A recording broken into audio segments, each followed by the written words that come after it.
That guy right there is burning stuff in cans. He's got the sidewalk all blocked up. He's got to go.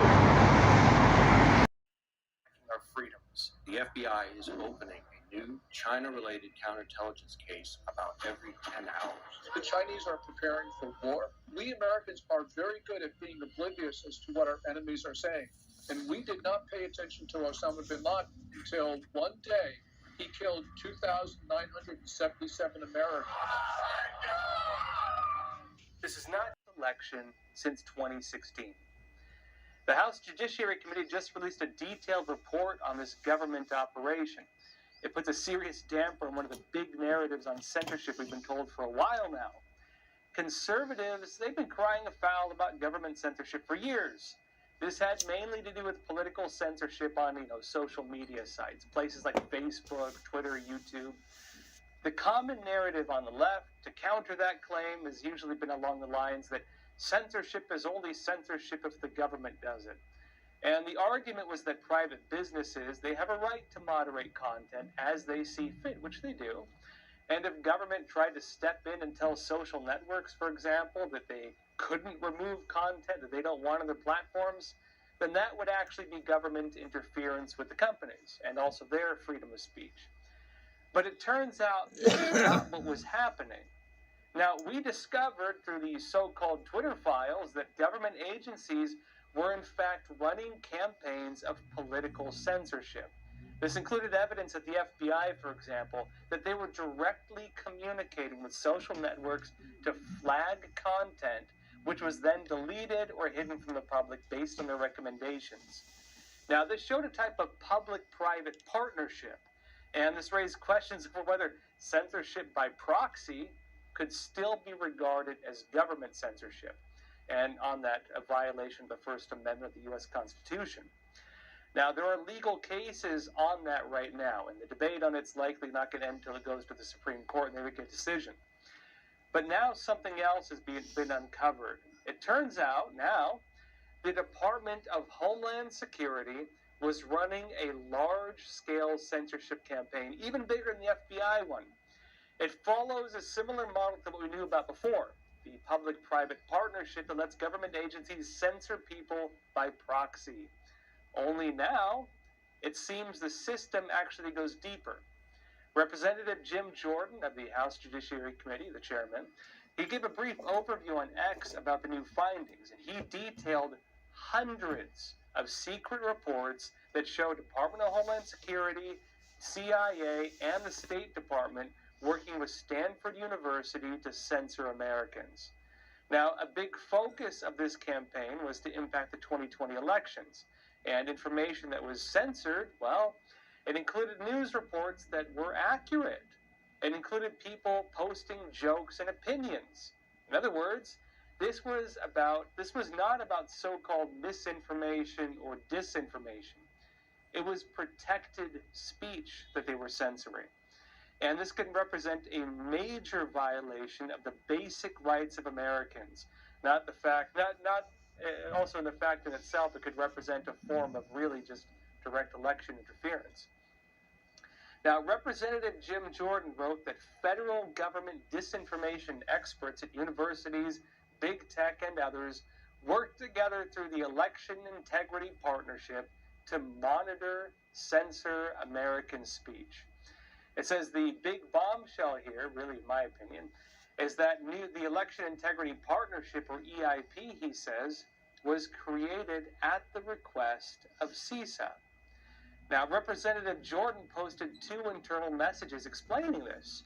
One is an email stating, "We just set up an election integrity partnership at the request of DHS/CISA and are in weekly I see it, man, in there. on disinformation, IO, etc." This basically means that the government was not just communicating with platforms to flag content, which we knew about before, and that could, then be removed. That type of action really walks a fine line when it comes to legalities. The new evidence is more direct. The new evidence means that the federal government was involved in creating an organization which then recruited private organizations to do its bidding. In other words, it gives the appearance that people and organizations were recruited by the government to do whatever it wanted, to violate laws that they could not themselves get around.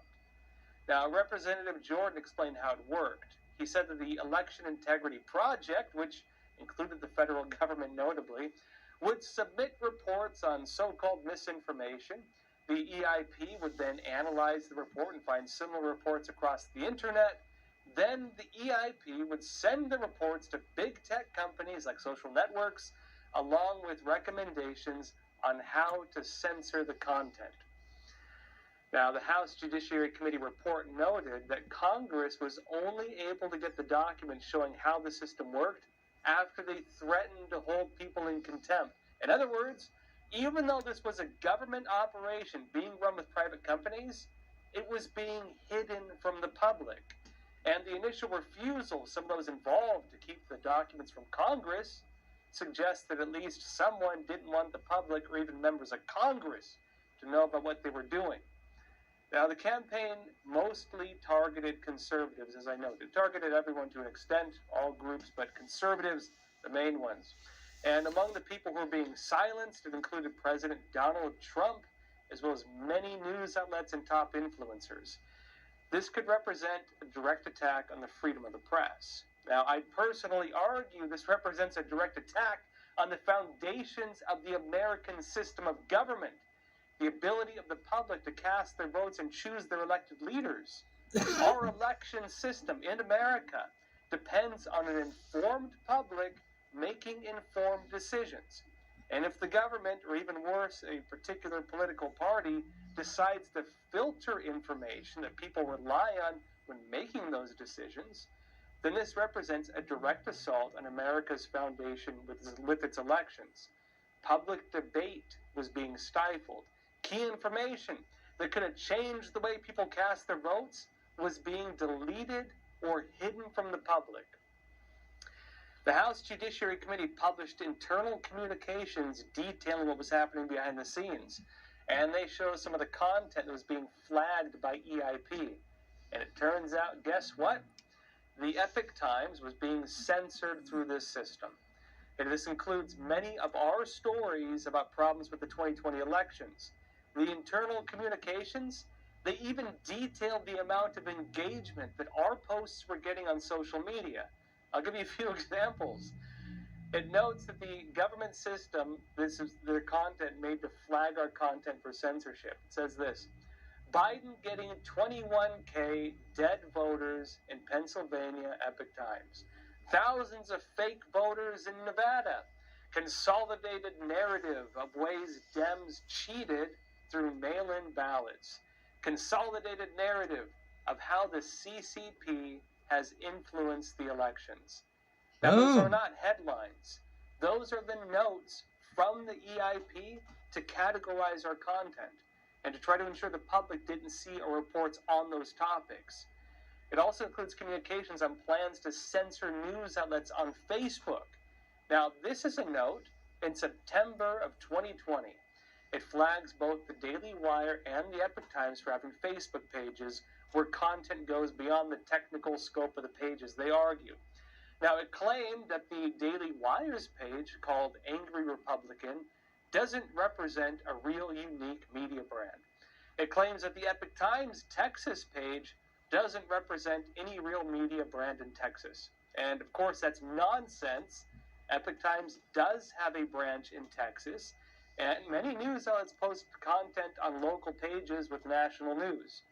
Now, interestingly, the EIP internal communication, it even acknowledges that it did not have grounds to censor us or Daily Wire on these grounds. It says this, quote, "These may not constitute coordinated and authentic behavior as Facebook defines it," suggesting they knew what they were doing.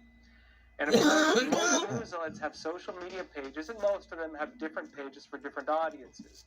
But EIP stretched the definitions using their own interpretations in order to flag our articles. Now, articles they flagged for censorship included information about election fraud. EIP was censoring testimonies from poll watchers who were reporting on fraud. It was censoring some of the early claims of illegal ballot stuffing. It was restricting the public from becoming aware of reported problems with our election system. This is an Epoch Times post that was censored in 2020. Quote, "We expect that number to grow substantially. The Nevada GOP announced that its lawyers have sent AG Barr a criminal referral alleging at least 3,062 cases of voter fraud in the state." Here's another they censored in 2020. Whistleblowers saw people in Biden van opening, filling, and sealing Nevada ballots, Trump campaign claims. Now, it wasn't just content on elections either. It looks like they were even targeting news that could be popular on social media, things that could go viral. They even censored this piece for some weird reason, about a chihuahua looking for a home. Now, other content that got censored included early reports that there would be federal vaccine mandates and reports about the COVID vaccines not stopping transmission. Now, this would represent accurate information. The government did have a vaccine mandate. It turned out the vaccines did not stop transmission, but it was being censored and concealed from the public. The full picture on government censorship is slowly becoming more clear. Of course, as it develops, I'll be talking more about this on the show. Now, in other news, local elections held yesterday in the U.S. have Republicans reassessing their platforms for 2024. We're talking about this more after the break. Influence. NTD's Melina Weisskopf has the story. Education is a battleground for influence over the next generation of Americans. And unfortunately, our foreign adversaries understand this very well. That's the heart of the issue that Republican Congresswoman Michelle Steele and Virginia Fox are tackling with their Deterrent Act. It would require colleges and its staff to report even $1 worth of gifts given to them by foreign countries of concern. We know that the Chinese Communist Party is not giving money to these institutions for nothing. They may be trying to get sensitive national security information. They may just be wanting to influence the way students think. An issue that lawmakers on both sides acknowledge, leading to a bipartisan vote to advance the bill to the House floor. What China has been doing in terms of intellectual property threat goes well beyond traditional espionage. The scale of threat is unprecedented in human history. To infiltrate their development programs or research programs, particularly when it comes to advanced military research. But China's subversion is only one piece of the puzzle. College students are directly impacted today with rising anti-Semitism.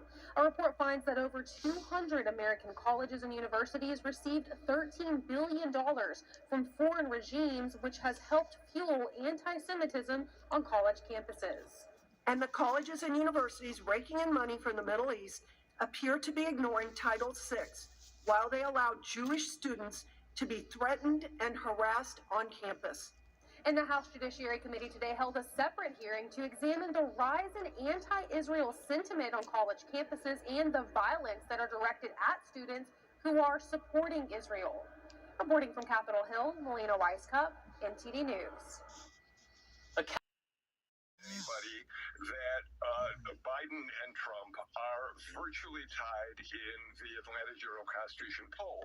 This is a closely divided state. The president also polling at razor-thin margins against Florida Governor Ron DeSantis and former UN Ambassador and South Carolina Governor Nikki Haley, who are both vying to be the GOP presidential nominee. Bill Nigut, who is political reporter and host of the AJC WABE program Politically Georgia, says the findings that the Biden campaign should find very concerning are its polling with independents. Only 30% of those polled back Biden's bid for a second term, while another fifth are undecided. He won Georgia thanks to independent votes last time out, so that's a figure that's got to concern them a bit. 2/3 of those polled, 70%, say the nation is on the wrong track. Oh, yes. Georgians disapprove of Biden's performance. The economy is a major factor, with roughly half of voters saying they are worse off than they were a year ago. When that large percentage of people is on the wrong track, back, it is typically a bad sign for the incumbent. So I do think it is another sign that the Biden campaign is going to have to look at very carefully to see how they turn that perception around. The poll shows Mr. Biden and Mr. Trump are equally unpopular. He ain't gonna make it. Those polled giving both candidates unfavorable reviews. In Clayton County, Deidre Dukes, Fox 5 News. Homeland Security do an extraordinary job of ensuring the safety and security. That wasn't the question I asked. Yes or no? Do you think that creates millions of people come here, are here illegally? We're not even talking about the gotaways. How many gotaways are in our country here illegally? Does that create the risk of a terrorist attack in our country? Simple question. Let me assure you, Senator. Bullshit. The safety and security of the American people is the single highest priority of the Department. So you would say it does create a risk. Mayorkas also blamed the high number of illegal crossings on what he called a broken immigration system. The hell, he broke it. Expressed different concerns to Secretary of Homeland Security Alejandro Mayorkas, noting that last year there were almost 110,000 drug overdose deaths. Secretary Mayorkas, what will the president's supplemental request allow you to do to stop fentanyl from entering our country? Chair Murray, it will assist us significantly in our interdiction efforts. We already have done an extraordinary job. The men and women of U.S. Customs and Border Protection and Homeland Security investigations have engaged in a number of operations, which is surging our personnel and our technological resources to the ports of entry where the majority of the fentanyl is smuggled into our country. Mayorkas went on to say that 90% of the fentanyl smuggled into America is smuggled through the ports of entry. Senator Susan Collins suggested that did not represent the entire situation. What we heard was that 90% of fentanyl is seized at ports of entry. What that doesn't tell you is how much fentanyl is coming in through drones and coming through from gotaways. The second point I will quickly make is DHS cannot ignore the role that Mexico and China are playing in the fentanyl crisis. The precursors, the pill pressers, are coming from China to the Mexican cartels. Although most of the hearing focused on Mayorkas, Health and Human Services Secretary Javier Becerra said the U.S. is facing a child care crisis. He explained that the average cost of child care ranges from $5,000 to $17,000 a year. He said the proposed funding could help provide parents with affordable, high-quality child care. Jason Perry, NTD News. And Building Oversight Committee issued subpoenas today for the president's son, Hunter Biden, and brother, James Biden. The committee chairman, Congressman James Comer, signed the subpoenas. He's also seeking interviews with several other Biden family members and associates. That group includes Melissa Cohen, Hunter Biden's wife, and Sarah Biden, James Biden's wife. Comer said in a statement, the House Oversight Committee has followed the money and built a record of evidence revealing how Joe Biden knew, was involved, and benefited from his family's influence peddling schemes. Financial records obtained and made public by House Republicans show a network of shell companies set up by the Biden family while President Biden was vice president. The records indicate that the family and their companies raked in more than $24 million. The White House today calling Comer's investigation baseless. Meanwhile, on the war in Gaza, the Biden administration again calling for humanitarian pauses, but also reiterating opposition to a ceasefire. NTD's White House correspondent Iris Tao has more. And Black and Latino voters. You can catch analysis of the third GOP debate. You know, I never knew that metal pole was in that tree. They just cut this thing down.